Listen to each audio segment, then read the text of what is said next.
I'm talking with Petrina Steele, EMEA Strategy Lead for IoT, Global Connected Vehicles and Smart Mobility Program at Equinix, one of our event sponsors. We'll be looking at some of the IT and connectivity challenges surrounding the development of advanced driver assistance systems, ADAS, and how best to address them. So if we can start, when it comes to developing ADAS systems, I guess what are the problems you're seeing at the moment in terms of the IT infrastructure and I guess the connectivity in particular? What are people finding?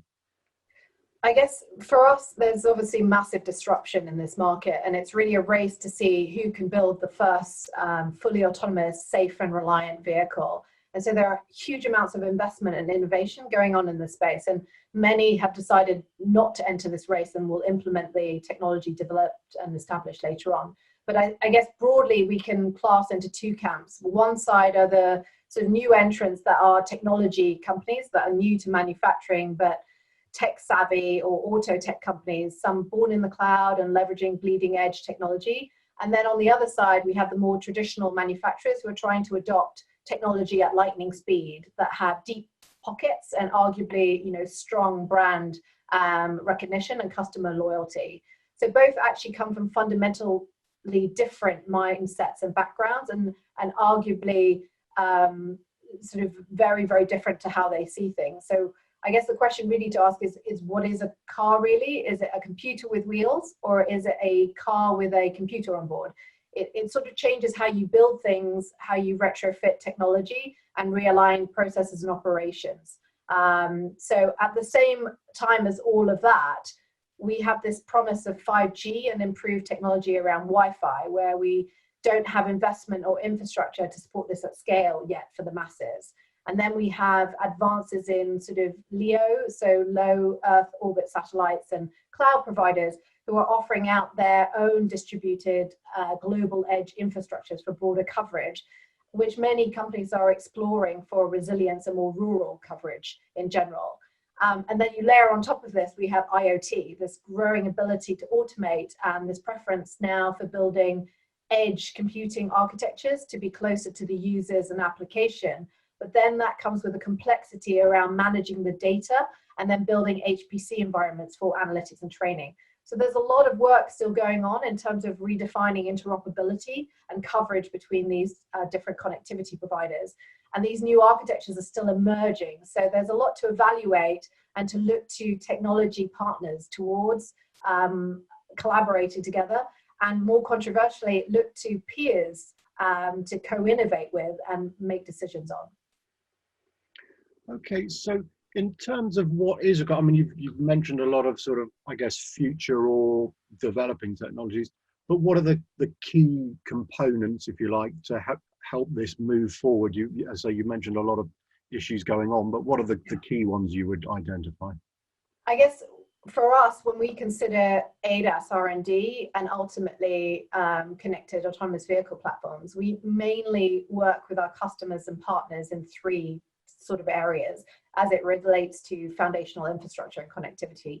The first area is around sort of ADAS R&D, specifically around the AI training models for inferencing and simulation. And they need vast amounts of compute. So one can do that either in the cloud or on premise, but one of the biggest problems is physically getting that data off the devices that sit potentially within the car.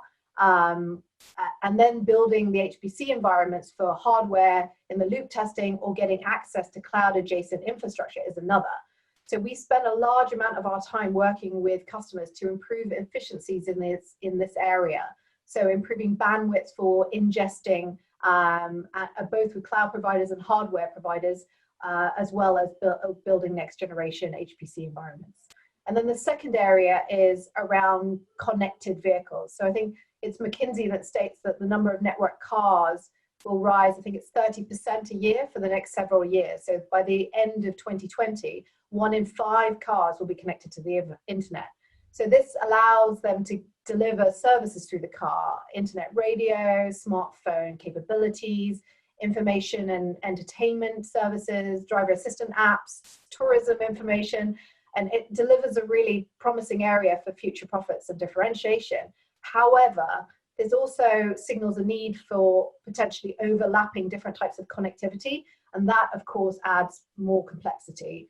So there's this need for this kind of heterogeneous connectivity from a variety of different connectivity models, cloud, Wi-Fi, mobile, satellite, and the interoperability between those methods and consensus between the different operators on a potentially autonomous driving moving device that can go between borders and remote locations is quite the challenge to solve. So this requires new architectures, a level of autonomy, co-innovation and collaboration between different parties, not only from the same industry, but also from different industries and regulatory bodies.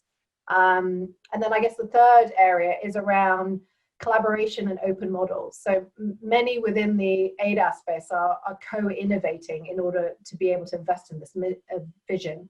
So it means that they're creating shared environments and platforms that are open and more distributed, where participants in a digital supply chain can easily connect and share data with one another.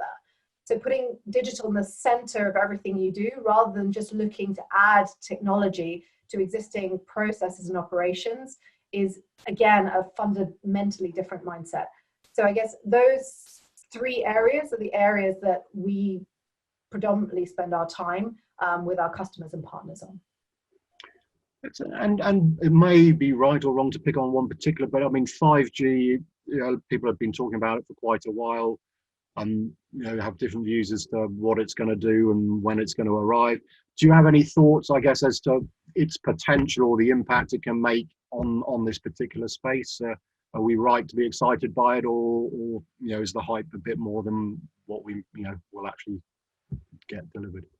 Yeah, I think when it becomes more broadly implemented, I guess it will be a real game changer for ADAS, but also connected autonomous vehicles. There's so much great work going on in this space in terms of sort of localized campus type infrastructure deployments where one or few parties hold the investment decision. And also there's some great advances already in 4G and MIMO technologies that give enhanced performance benefits that many are already using.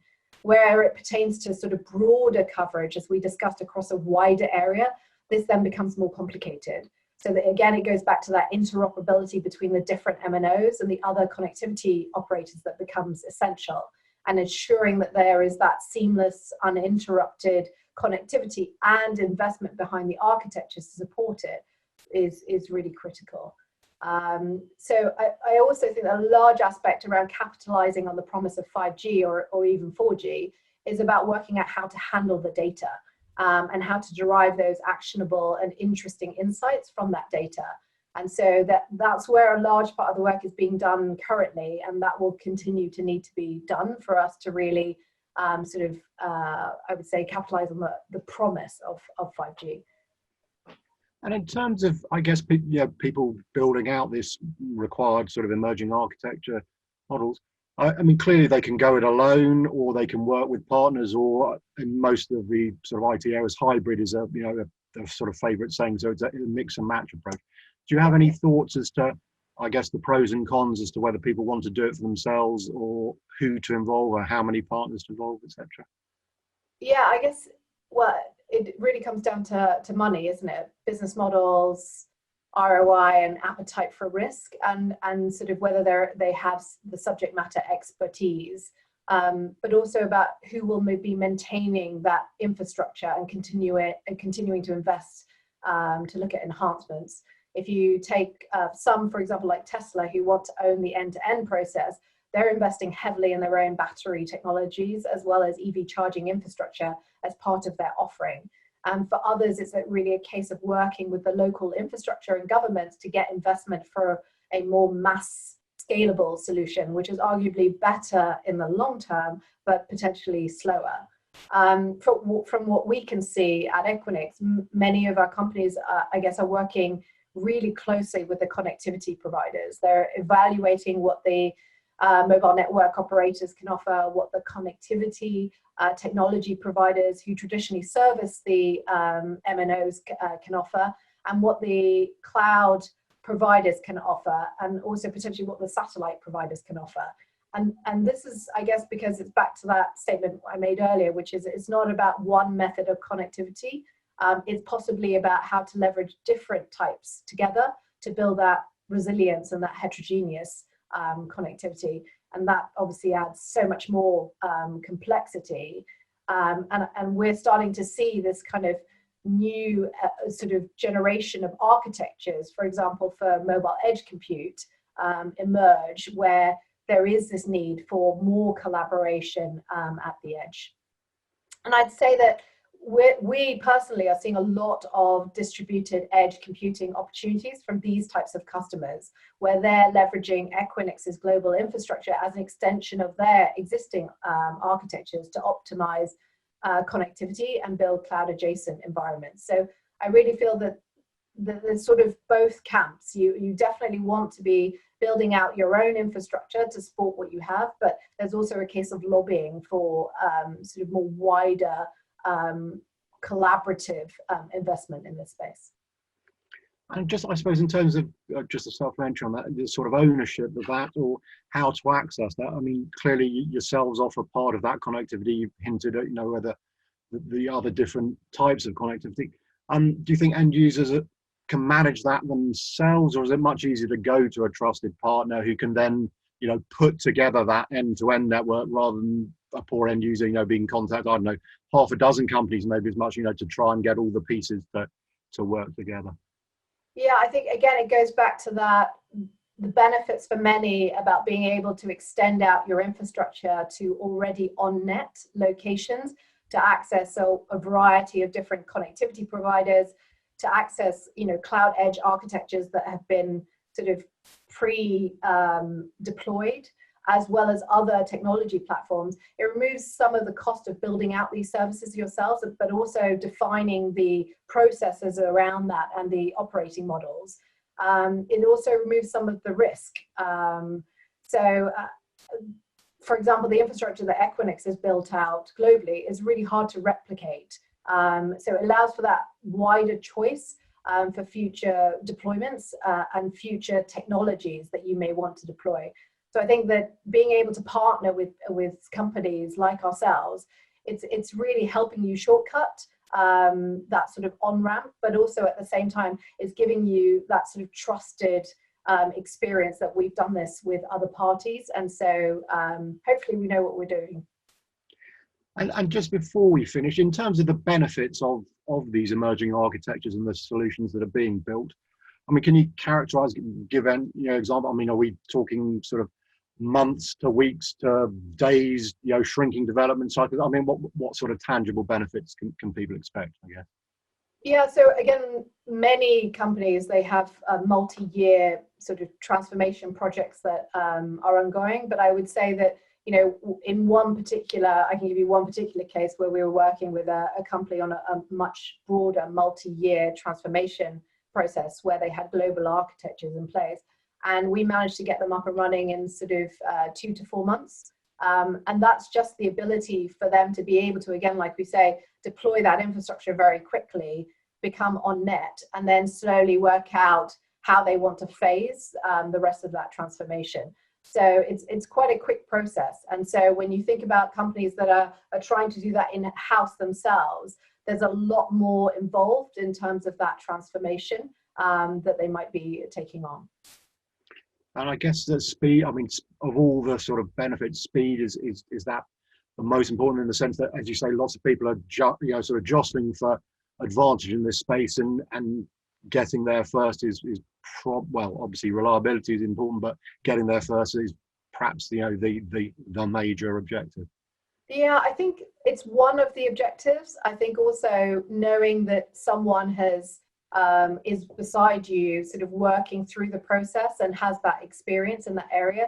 So many people, sometimes they forget that Equinix is a large part of where we've come from is around building network capabilities for the internet. And even some of the communities that we've worked with in the past, whether it be with content delivery networks or gaming companies, or even in financial services around algorithmic trading infrastructures, we've been through this pain point with a lot of them in terms of their own digital transformation, and we've learned a lot through that process. So I would say one is speed, because you can on-ramp very quickly. The other one is knowing that there's someone beside you that may have can see things that you can't, based on previous experience that we have, and we can leverage those experiences from different industries, and then help sort of our customers consider sort of a more wide, I would say wider view of what they're trying to deploy. Okay, I appreciate your time today, and we look forward to hearing more from Equinix at our conference. Thanks very much, Petrina. Great, thanks, Phil. In this interview, we focus on what might be called the theory when it comes to the importance of emerging IT connectivity architectures as applied to ADAS development work. Equinix are presenting at our forthcoming TaaS virtual conference, where they'll be turning this theory into practice, discussing some real-world examples of how companies developing ADAS solutions have obtained significant advantages by investing in the very latest IT and connectivity solutions.